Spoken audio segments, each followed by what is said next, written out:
ಅದನ್ನು ಕೂಡ ಎಕ್ಸ್ಪ್ಲೇನ್ ಮಾಡ್ತೀನಿ. ಇಲ್ಲಿ ನಿನ್ನೆ ಕುಸುಮಾವತಿಯವರ ಮನೆಗೆ ಹೋದಾಗ ಅವರ ತಾಯಿ ಕುಸುಮಾವತಿ ಮತ್ತು ಪುರಂದರ್ ಗೌಡರು ಎರಡು ವಿಷಯಗಳನ್ನು ನಿಮ್ಮ ಗಮನಕ್ಕೆ ತಂದಿದ್ದಾರೆ. ನೀವು ಅದನ್ನು ಎಷ್ಟು ಗಂಭೀರವಾಗಿ ತಗೊಂಡಿದ್ದೀರೋ ನಮಗೆ ಗೊತ್ತಿಲ್ಲ. ಆದರೂ ಕೂಡ ಒನ್ಸ್ ಅಗೇನ್ ಹೇಳ್ತಾ ಇದ್ದೀನಿ. ಮೊದಲೇದ್ದು ಕುಸುಮಾವತಿಯವರು ತಾಯಿ ಕುಸುಮಾವತಿ ಹೇಳ್ತಾರೆ, ನಮ್ಮೆಲ್ಲರಿಗೂ ಕೂಡ ತಾಯಿ ಸಮಾನಳೆ ಅವರು, ಹೋರಾಟದ ತಾಯಿ. ಒಂದು ಮಹೇಶೆಟ್ಟಿ ತಿಮ್ಮರೋಡಿ ಅವರ ಶ್ರೀಮತಿಯವರು ಮತ್ತು ಇವರು ಹೋರಾಟದ ತಾಯಂದಿರವರು ಅನ್ನಪೂರ್ಣೇಶ್ವರಿ ಅವರು.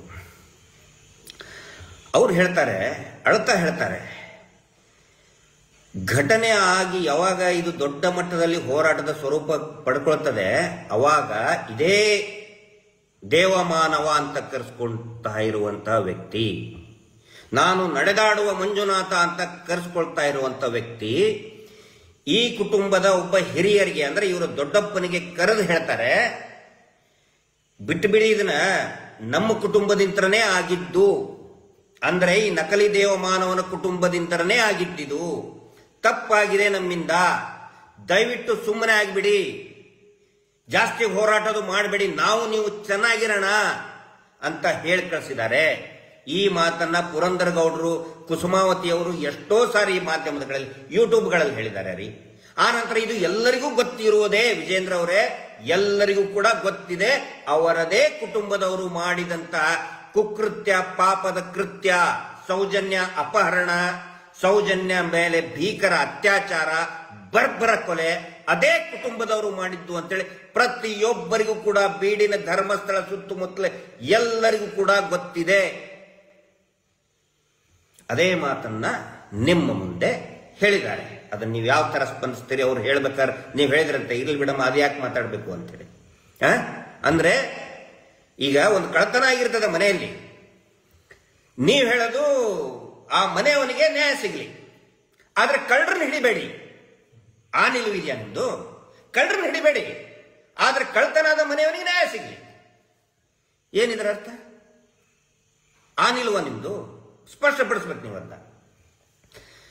ಎರಡನೇದು, ಪುರಂದರ್ ಗೌಡರು ನಿಮಗೆ ಹೇಳಿದರು ಏನಂತ, ಸರ್ ಸೌಜನ್ಯ ಡೆಡ್ ಬಾಡಿ ಬಿದ್ದಾಗ ಪಕ್ಕದಲ್ಲಿ ಒಂದು ಚೀಟಿ ಇತ್ತು, ಇದನ್ನ ನಾನು ನಿಮಗೆ ತೋರಿಸ್ತಾ ಇದ್ದೀನಿ ಇನ್ಸ್ಟಾಗ್ರಾಮ್, ಇಲ್ಲಿ ನೋಡಿ, ಇದನ್ನು ದಯವಿಟ್ಟು ವಿಜೇಂದ್ರ ಅವರೇ ದಯವಿಟ್ಟು ಇದನ್ನ ನೋಡಿ. ಈ ಚೀಟಿ ನೋಟ್ಬುಕ್ ನಲ್ಲಿರುವಂತಹ ಹಾಳೆಯ ಒಂದು ತುಂಡು, ಇಲ್ಲಿ ಇರೋದು ಸೌಜನ್ಯಳ ಡೆಡ್ ಬಾಡಿ, ಇದು ಅವಳ ಮೃತದೇಹ. ಅದರ ಪೂರ್ತಿ ನಮಗೆ ಇವತ್ತಿಗೂ ಕೂಡ ನೋಡಕ್ಕಾಗಲ್ಲ, ನೋಡಿದ್ರೆ ಪೂರ್ತಿಯಾಗಿ ನಮ್ಮ ಖಿನ್ನತೆ ಜಾರಿ ಬಿಡ್ತೀವಿ. ಇದು ಸೌಜನ್ಯಳ ಡೆಡ್ ಬಾಡಿ, ಬ್ಲರ್ ಮಾಡಿದ್ದೀವಿ. ಇದು ಆ ಒಂದು ನೋಟ್ಬುಕ್ಕಿನ ಚೀಟಿ. ವಿಜೇಂದ್ರ ಅವರೇ, ಮಾನ್ಯ ವಿಜೇಂದ್ರ ಅವರೇ, ಚೀಟಿ ಏನು ಗೊತ್ತಾ, ನಿನ್ನೆ ಪುರಂದರ್ ಗೌಡರು ಏನು ಹೇಳಿದ್ರು, ನೀವು ಇನ್ನೂ ಒಂದು ಅರ್ಧ ಗಂಟೆ 1 ಗಂಟೆ ಇರಬೇಕಾಗಿತ್ತಲ್ಲಿ. ಆ ಚೀಟಿ ಎಲ್ಲಿದು ಅಂತ ಹೇಳಿದ್ರೆ ಸೌಜನ್ಯಳ ನೋಟ್ಬುಕ್ ನಲ್ಲಿರುವಂತಹ ಚೀಟಿ. ಅದನ್ನ ಹರಿದಿದ್ದು ಯಾರು, ಹರಿದು ಇಟ್ಕೊಂಡು ಹೋಗಿದ್ದು ಯಾರು ಅಂತ ಹೇಳಿದ್ರೆ ಬೆಳ್ತಂಗಡಿ ಪೊಲೀಸ್ ಠಾಣೆಯ ಕಾನ್ಸ್ಟೇಬಲ್. ಹಿಂದೆ ಯಾವಾಗ ಸೌಜನ್ಯ ಮಿಸ್ಸಿಂಗ್ ಆಗ್ತಾಳಲ್ಲ, ಅವಳ ಡೆಡ್ ಬಾಡಿ ಮರುದಿನ ಸಿಕ್ಕಿದ್ದು, 10ನೇ ತಾರೀಕು ಸಿಕ್ಕಿದ್ದು. 9ನೇ ತಾರೀಕು ರಾತ್ರಿ 10 ಗಂಟೆಗೆ ಪೊಲೀಸ್ ಕಾನ್ಸ್ಟೇಬಲ್ ಬಂದು ಸರ್ಚ್ ಮಾಡ್ತಾ ಇರ್ತಾರೆ ಸೌಜನ್ಯ ಮನೆ. ಅವಳ ಸ್ಟಡಿ ಟೇಬಲ್ ಸರ್ಚ್ ಮಾಡಬೇಕಾದ್ರೆ ಅವಳ ನೋಟ್ಬುಕ್ ನಲ್ಲಿ ಇರತಕ್ಕಂತಹ ಒಂದಿಷ್ಟು ಮೊಬೈಲ್ ನಂಬರ್, ಅದು ಕೂಡ ಅವ್ರ ಮೊಬೈಲ್ ನಂಬರ್ ಅವ್ರ ಸಂಬಂಧಿಕರದ್ದು, ಅವ್ರ ಚಿಕ್ಕಪ್ಪನ ನಂಬರು. ಸೌಜನ್ಯಳಿಗೆ ಒಂದು ಹ್ಯಾಬಿಟ್ ಇತ್ತು, ಸುಮ್ಮನೆ ಅವ್ರ ಸಂಬಂಧಿಕರ ಮನೆಗೂ ಹೋಗ್ತಿರ್ಲಿಲ್ಲ, ಅಷ್ಟು ಶಿಸ್ತಿನ ಹುಡುಗಿ ಸೌಜನ್ಯ. ಫೋನ್ ಮಾಡಿ ಚಿಕ್ಕಪ್ಪ ಬರ್ಬೇಕಾ, ದೊಡ್ಡಪ್ಪ ಬರ್ಬೋದಾ, ಅಪಾಯಿಂಟ್ಮೆಂಟ್ ತಗೊಂಡು ಹೋಗ್ತಾ ಇದ್ಲು. ಆ ನಂಬರ್ದು ಅದನ್ನ ಚೀಟಿ ಹರಿದು, ಆ ಚೀಟಿ ಎಲ್ಲಿ ಸಿಕ್ಕಿದ್ದು ಹೇಳಿ, ಹಿಂದಿನ ಅಂದ್ರೆ 9ನೇ ತಾರೀಕು ಸಾಯಂಕಾಲ ಮಿಸ್ಸಿಂಗ್ ಆದಾಗ ಕಾನ್ಸ್ಟೇಬಲ್ಗಳು ತಗೊಂಡು ಹೋಗ್ತಾರೆ ಅದನ್ನ. ಆ ಚೀಟಿ ಸಿಕ್ಕಿದ್ದು ಮರುದಿನ ಸೌಜನ್ಯಳ ಡೆಡ್ ಬಾಡಿ ಪಕ್ಕ, ಫೋಟೋ ಸಮೇತ ತೋರಿಸ್ತಾ ಇದ್ದೀನಿ ಸ್ವಾಮಿ. ವಿಜೇಂದ್ರ ಅವರೇ ದಯವಿಟ್ಟು ನೋಡಿ, ದಯವಿಟ್ಟು ನೋಡಿ. ಷಡ್ಯಂತ್ರ ಷಡ್ಯಂತ್ರ ಷಡ್ಯಂತ್ರ ಅನ್ನೋರು ನೋಡಿ ಇದನ್ನ. ಸೌಜನ್ಯಳ ಡೆಡ್ ಬಾಡಿಯಲ್ಲಿ ಒಂದು ಚೂರು ನೆನೆದಿಲ್ಲ. ಮಳೆ ಬಂದಿತ್ತು ಅಂತ ಹೇಳ್ತಾರಲ್ಲ, ಇಡೀ ರಾತ್ರಿ ಮಳೆ ಆಗಿತ್ತು, ಒಂದು ಚೂರು ತೊಯ್ದಿಲ್ಲ ಸ್ವಾಮಿ ಅದು. ವಿಜೇಂದ್ರ ಅವರೇ ನೋಡಿ, ಸ್ವಲ್ಪ ಅಧ್ಯಯನ ಮಾಡಿ. ಪೊಲೀಸ್ ಕಾನ್ಸ್ಟೇಬಲ್ ತಗೊಂಡು ಹೋದಂತ ಚೀಟಿ ರಾತ್ರಿ, ಹಿಂದಿನ ದಿನ ರಾತ್ರಿ ಸೌಜನ್ಯಳ ಡೆಡ್ ಬಾಡಿ ಪಕ್ಕ ಹ್ಯಾಂಗೆ ಬಂತು? ಇವರು ಷಡ್ಯಂತ್ರ ರೂಪಿಸ್ತಾ ಇದ್ರು. ಸೌಜನ್ಯಳಿಗೆ ಒಂದು ಸಂಬಂಧ ಇತ್ತು, ಬಾಯ್ ಫ್ರೆಂಡ್ ಇದ್ದ, ಅದು ಇದು ಅಂತ ಕಟ್ಟೋದಕ್ಕೆ ನೋಡ್ತಾ ಇದ್ರು. ಅದು ಆಗಲಿಲ್ಲ. ಮಾನ್ಯ ವಿಜೇಂದ್ರ ಅವರಿಗೆ ಇದನ್ನು ಅಧ್ಯಯನ ಮಾಡಬೇಕಾಗಿತ್ತು. ಷಡ್ಯಂತ್ರ ಅಂತ ಹೇಳಿ ನೇತೃತ್ವ ವಹಿಸ್ತಾ ಇದ್ದಾರಲ್ಲ, ಷಡ್ಯಂತ್ರದ ನೇತೃತ್ವ, ಇದನ್ನ ಅಧ್ಯಯನ ಮಾಡಬೇಕಾಗಿತ್ತು. ಆನಂತರ ಈಗೇನು ಚಿನ್ನಯ್ಯ ಮಾಸ್ಕ್ ಮ್ಯಾನ್ ಸಿಕ್ಕಿದ್ದಾನೆ, ಇಡೀ ಸೌಜನ್ಯ ಪ್ರಕರಣದಲ್ಲಿ ನನ್ನ ಪ್ರಕಾರ ತಿರುವು ಪಡೆದುಕೊಂಡಿದ್ದು ಯಾವಾಗ ಅಂತ ಹೇಳಿದ್ರೆ, ಯಾವಾಗ ಸೌಜನ್ಯ ಸಾಯಂಕಾಲ ಮಿಸ್ಸಿಂಗ್ ಆಗ್ತಾಳೆ. ಮಿಸ್ಸಿಂಗ್ ಆಗಿದ್ದು ಗೊತ್ತಾಗಿದ್ದು 6-7 ಗಂಟೆಗೆ. 7 ಗಂಟೆಯಿಂದ ಬೆಳಿಗ್ಗೆ 1-2 ಗಂಟೆವರೆಗೆ ನಸುಕಿನ ನಡು ರಾತ್ರಿ ಅಂತಾದ್ರೂ ಕರೀರಿ, ನಸುಕಾದ್ರೂ ಕರೀರಿ, ಅದಕ್ಕೆ 1-2 ಗಂಟೆವರೆಗೆ ಕನಿಷ್ಠ 5,000 ಜನ ಎದ್ದು ನಿಂತ್ಕೊಂಡಿದ್ದಾರೆ. 5,000 ಜನ ಸೇರಿದ್ದಾರೆ. ಇಡೀ ಧರ್ಮಸ್ಥಳ, ಬೆಂಗಳೂರು, ಸುತ್ತಮುತ್ತಲಿನ ಎಲ್ಲಾ ಹಳ್ಳಿಗಳಿಂದಲೂ ಜನರು ಬಂದಿದ್ದಾರೆ. ಅದು ಅತಿ ದೊಡ್ಡ ತಿರುವು. ಒಂದು ವೇಳೆ ಜನಗಳು ಸೇರದೆ ಹೋಗಿದ್ರೆ, ವಿಜೇಂದ್ರ ಅವರೇ ಮತ್ತು ಎಲ್ಲರೂ ಕೇಳಿಸ್ಕೊಳ್ಳಿ, ಇದನ್ನ ಅತಿ ಮುಖ್ಯವಾದಂತಹ ಮಾತನ್ನ ಹೇಳ್ತಾ ಇದ್ದೀನಿ. ಒಂದು ವೇಳೆ ಜನರು ಸಾವಿರಾರು ಗಟ್ಟಲೆ ಜನರು ಸೌಜನ್ಯಳನ್ನ ಹುಡುಕಬೇಕು ಅಂತ ಬರದೇ ಹೋಗಿದ್ದಲ್ಲಿ, ಬಿಡು ನಿನ್ ಮಗಳು ಯಾವ್ದೋ ಜೊತೆ ಓಡ್ ಹೋಗಿಬಿಟ್ಟಿದ್ದಾಳೆ, ಆಲ್ರೆಡಿ ಹೇಳಾಗಿತ್ತದು, ಪೊಲೀಸರು ಎಲ್ಲ ಓಡ ಹೋಗಿರ್ಬೇಕು. ಇದೇ ವಿಜಯೇಂದ್ರ ಯಾರು ಹರ್ಷೇಂದ್ರನೇ ಹೇಳಿ ಕಳಿಸಿದ್ದಾನೆ, ಅವ್ರ ಅಣ್ಣನು ಹೇಳಿ ಕಳಿಸಿದ್ದಾನೆ, ಯಾವ್ದೋ ಜೊತೆಗೆ ಓಡ್ ಹೋಗಿರ್ಬೇಕು, ಸುಮ್ಮನೆ 2-3 ದಿನ ಆದ್ಮೇಲೆ ಬರ್ತಾಳೆ ಅಂತ ಹೇಳಿ. ಒಂದು ವೇಳೆ ಜನ ಎದ್ದೇಳದೆ ಹೋಗಿದ್ರೆ, ಇದೇ ಚಿನ್ನಯ್ಯ ಸೌಜನ್ಯಳ ಮೃತ ದೇಹವನ್ನ ಇದೇ ಚಿನ್ನಯ್ಯ ಅದೇ ಮಣ್ಣಸಂಕದಲ್ಲಿ ಹೂತು ಹಾಕಿರುತ್ತಿದ್ದ.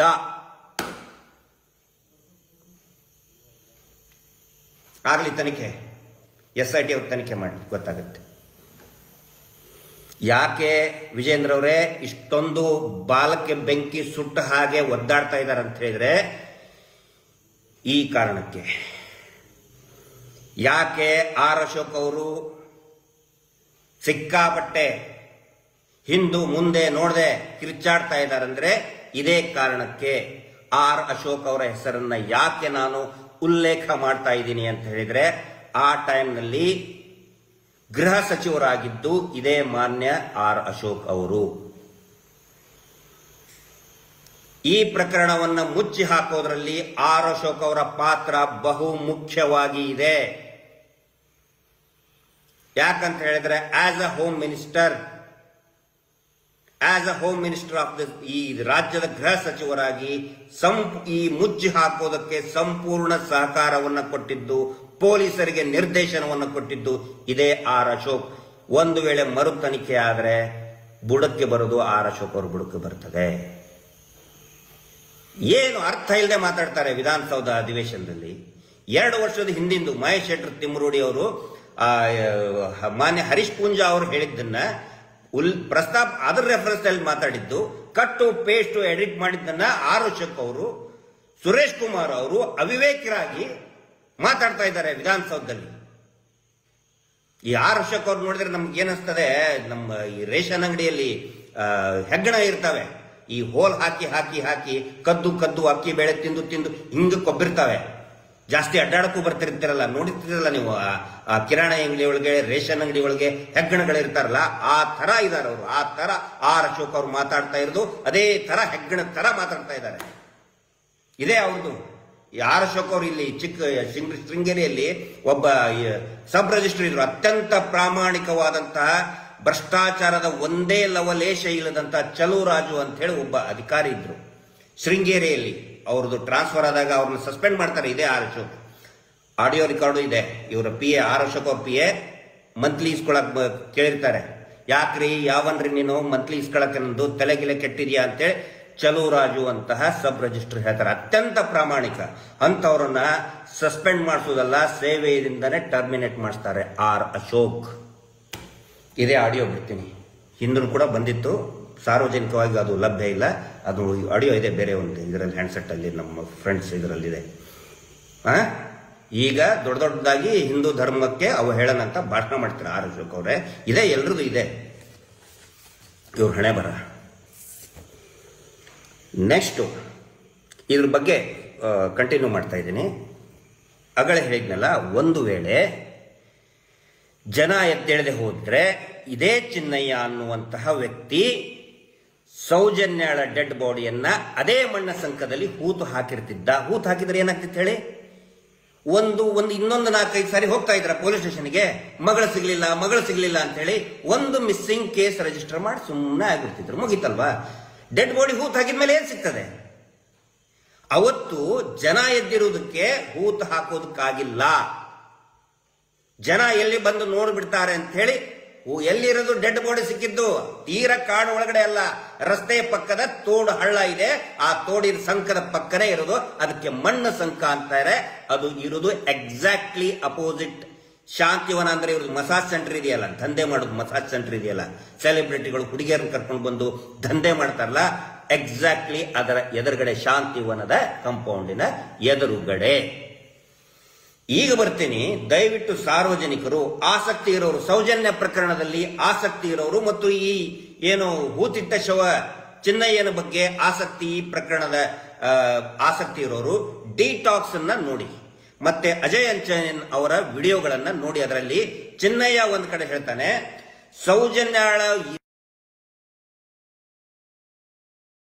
ಸೌಜನ್ಯಳ ಡೆಡ್ ಬಾಡಿ ಸಿಕ್ಕಂತ ಸೌಂಡ್ ಇದೆಯಲ್ಲ, ಚೆಕ್ ಮಾಡಿ. ಸೌಜನ್ಯಳ ಡೆಡ್ ಬಾಡಿ ಎಲ್ಲಿ ಸಿಕ್ಕಿತ್ತು ಅದೇ ಜಾಗದಲ್ಲಿ ನಾನು ಇನ್ನೂ 4-5 ಹೆಣ್ಣು ಮಕ್ಕಳ ಶವವನ್ನ ನಾನೇ ಹೂತು ಹಾಕಿದ್ದೇನೆ ಅಂತ ಸ್ವತಃ ಚಿನ್ನಯ್ಯ ಹೇಳ್ತಾನೆ. ಓಕೆ, ಸರಿ. ಈಗ ಆಯ್ತಪ್ಪ, ನಾವು ಹೇಳೋದು ಕೇಳಬೇಡ್ರಿ. ಇನ್ನೊಂದು ವಿಡಿಯೋ ಇದೆ. ಯಾವುದು? ನಾವು ಮಾತಾಡಿದ್ದಲ್ಲ, ಚಿನ್ನಯ್ಯ ಮಾತಾಡಿದ್ದಲ್ಲ. SP ಅಭಿಷೇಕ್ ಗೋಯಲ್ 2012 ಸೌಜನ್ಯ ಪ್ರಕರಣ ಆಗಿ 3ನೇ ದಿನಕ್ಕೆ ಅಥವಾ 2ನೇ ದಿನಕ್ಕೆ, ಅಂದ್ರೆ ಮೇ ಬಿ 2012 ಅಕ್ಟೋಬರ್ 12ನೇ ತಾರೀಕಿಗೆ ಸಂತೋಷ್ ರಾವ್ನ ಸಾರ್ವಜನಿಕವಾಗಿ ತೊಂಬಂದು ಮರುದಿನ ಮಾತಾಡಿದ್ದು SP ಆಗಿನ ದಕ್ಷಿಣ ಕನ್ನಡ ಜಿಲ್ಲೆಯ SP ಸಾಹೇಬರು ಅಭಿಷೇಕ್ ಗೋಯಲ್ ಅವರು. ಅವರಿಗೆ ಒಬ್ಬರು ಟಿವಿ ಚಾನೆಲ್ ವರದಿಗಾರರು ಪ್ರಶ್ನೆ ಕೇಳ್ತಾರೆ. ಸಿಸಿ ಕ್ಯಾಮ್ರಾ ಇತ್ತು ಅಂತ ಹೇಳ್ತಾರೆ. ಕೊನೆಯದಾಗಿ ಒಂದು ಪ್ರಶ್ನೆ ಕೇಳ್ತಾರೆ ಟಿವಿ ಚಾನೆಲ್ನ ಪತ್ರಕರ್ತರು. ಆದ್ರೆ ಆ ವಿಡಿಯೋನ ಡಿಲೀಟ್ ಮಾಡಿಸ್ತಾರೆ, ಯಾವ ಚಾನೆಲ್ನಲ್ಲೂ ಬಂದಿಲ್ಲ. ರಾ ವಿಡಿಯೋ ಫುಟೇಜ್ ನಮ್ಮ ಹತ್ರ ಇದೆ. ಅದರಲ್ಲಿ ಅವ್ರಿಗೆ ಏನ್ ಕೇಳ್ತಾರೆ ಪತ್ರಕರ್ತರು SP ಸಾಹೇಬರಿಗೆ, ಸರ್ ಇದು ಶಾಂತಿವನದ ಎದುರುಗಡೆ, ಅಂದ್ರೆ ಇದೇ ಮಣ್ಣ ಸಂಕ, ಶಾಂತಿವನದ ಎದುರುಗಡೆ ಪದೇ ಪದೇ ಹೆಣ್ಮಕ್ಳ ಡೆಡ್ ಬಾಡಿ ಸಿಗ್ತಾ ಬೀಳ್ತಾ ಇರ್ತೈತಲ್ಲ, ಯಾಕೆ ಕೇಳಿದಾಗ SP ಸಾಹೇಬರು ಹಿಂಗೆ ಮಾಡಿಕೊಂಡು ನಿರುತ್ತರವಾಗ್ತಾರೆ. ವಿಡಿಯೋ ಕಟ್ ಆಗುತ್ತೆ. ಹಾಗಿದ್ರೆ ಈ ಚಿನ್ನಯ್ಯನಿಗೂ ಸೌಜನ್ಯ ಡೆಡ್ ಬಾಡಿ ಡಿಸ್ಪೋಸ್ ಮಾಡೋದಕ್ಕೂ ಸಂಬಂಧ ಇದೆಯಾ? SIT ಉತ್ತರ ಕೊಡಬೇಕು, ಕೊಡಲೇಬೇಕು. ವಿಜೇಂದ್ರ ಅವರೇ, ತಮ್ಮ ಗಮನಕ್ಕೆ ಆ ವಿಡಿಯೋಗಳನ್ನು, SP ಅವರು ಹೇಳಿದ ವಿಡಿಯೋಗಳನ್ನು ಬೇಕಿದ್ರೆ ತಮಗೆ ತಲುಪಿಸ್ತೇನೆ, ನೋಡ್ಕೊಳ್ಳಿ, ಅಧ್ಯಯನ ಮಾಡಿ. ಆ ನಂತರ ಮುಂದೇನು ಮಾಡಬೇಕು? ತಾವು ಒಂದು ಮಾತು ಹೇಳಿದ್ರಿ, ಏನಂತ ಹೇಳಿದ್ರೆ, ಬಹುಶಃ ನೀವು ಕನ್ಸರ್ನ್ ಹತ್ರ ಹೇಳಿದ್ರು, ಏನೋ ನನಗೂ ಹೇಳಿದ್ರು, ಭಾರಿ ಒಳ್ಳೇದು. ಏನಂತ ಹೇಳಿದ್ರೆ, ಈ ಸುಪ್ರೀಂ ಕೋರ್ಟಿಗೆ ಹೋದ್ರೆ ಅಡ್ವೊಕೇಟ್ ನಾವು ಕೊಡ್ತೀವಿ, ಅದರ ದುಡ್ಡನ್ನು ಭರಿಸಲಾಗುವುದು ಅಂತ. ಅಂದ್ರೆ ಈ ನಿಮ್ಮವರು ಒಂದಿಷ್ಟು IT ಟೀಮು ದುಡ್ಡು ನಾವೇ ಕೊಡ್ತೀವಿ, ಸುಪ್ರೀಂ ಕೋರ್ಟಿಗೆ ಹೋದ್ರೆ ಅಡ್ವೊಕೇಟ್ ಕೊಡ್ತೀವಿ, ನಮಗೆ ಯಾವುದೂ ಅವಶ್ಯಕತೆ ಇಲ್ಲ. ಸೌಜನ್ಯ ಹೋರಾಟಕ್ಕೆ, ಕಾನೂನಿನ ಹೋರಾಟಕ್ಕೆ ದಯವಿಟ್ಟು 1 ರೂಪಾಯಿಯನ್ನ ದೇಣಿಗೆಯನ್ನ ಹಾಕಿ ಅಂತ ಹೇಳಿದ್ರೆ 1 ಕೋಟಿಗೂ ಕೂಡ ಅಧಿಕ ದುಡ್ಡು ಕಲೆಕ್ಟ್ ಆಗುತ್ತೆ ಒಂದಿನದಲ್ಲಿ. ಅಡ್ವೊಕೇಟ್ ಧನಂಜಯ್ ಸರ್ಗಿಂತ ಒಳ್ಳೆ ಅಡ್ವೊಕೇಟ್ ಬೇಕಾ? ಡೆಲ್ಲಿಯಲ್ಲಿ ಇದ್ದಾರೆ, ಸುಪ್ರೀಂ ಕೋರ್ಟ್ನ ಅತ್ಯಂತ ಚಾಣಾಕ್ಷ ಇರುವಂತಹ, ಪ್ರಾಮಾಣಿಕತೆ, ಸಮಾಜದ ಬಗ್ಗೆ ಕಳಕಳಿ ಇರುವಂತಹ ನ್ಯಾಯವಾದಿಗಳು ಶ್ರೀಯುತ KV ಧನಂಜಯ್. ಬಹುಶಃ ವಿಜೇಂದ್ರ ಅವರೇ, ನನಗಿಂತ ಜಾಸ್ತಿ KV ಧನಂಜಯ್ ಅವರವ್ರ ಬಗ್ಗೆ ತಮಗೆ ಗೊತ್ತಿದೆ ಅಂದ್ಕೊಂಡಿದ್ದೀನಿ. ಒಳ್ಳೊಳ್ಳೆ ಅಡ್ವೊಕೇಟ್ಗಳು ಬೆಂಗಳೂರಿನಲ್ಲಿ ಕೂಡ ನೋಡಿ, ಈಗ ದ್ವಾರಕಾನಾಥ್ ಸರ್ ಇರ್ಬೋದು, ಇನ್ನೂ ಅನೇಕ ಜನ ಪ್ರತಿಭಾವಂತ ಖ್ಯಾತ ನ್ಯಾಯವಾದಿಗಳು, ಅದು ಹೈಕೋರ್ಟ್ ಇರ್ಬೋದು, ಸುಪ್ರೀಂ ಕೋರ್ಟ್ ಇರ್ಬೋದು, ಅನೇಕ ಖ್ಯಾತ ನ್ಯಾಯವಾದಿಗಳಿದ್ದಾರೆ. ದುಡ್ಡು ಅಡ್ವೊಕೇಟ್ ಬೇಡ. ಮತ್ತೆ ಏನ್ ಮಾಡಬೇಕು ಅಂತ ಹೇಳಿದ್ರೆ, ನೀವು ಸುಪ್ರೀಂ ಕೋರ್ಟ್ ನಿಮ್ಮ ಕೈಯಲ್ಲಿಲ್ಲ, ಇಲ್ಲ ಅನ್ಕೊಂಡಿದ್ದೀನಿ, ಇರ್ಬೋದು, ಇದೆಯೋ ಗೊತ್ತಿಲ್ಲ. ಏನ್ ಮಾಡಬೇಕು? ತಾವು ಬಂದಿದ್ದೀರಿ, ಸ್ಪಂದಿಸಿದಿರಿ, ಅದರ ಸಲುವಾಗಿ ನಿಮಗೆ ಆಸಕ್ತಿ ಇದ್ರೆ ವಿಜೇಂದ್ರ ಅವರೇ ಏನ್ ಮಾಡಬಹುದು, ಏನಾಗಿದೆ ಈಗ ನಿಮ್ಮ ಗಮನಕ್ಕೆ ತರ್ತಾ ಇದ್ದೀನಿ 2 ದಾಖಲೆಗಳನ್ನ.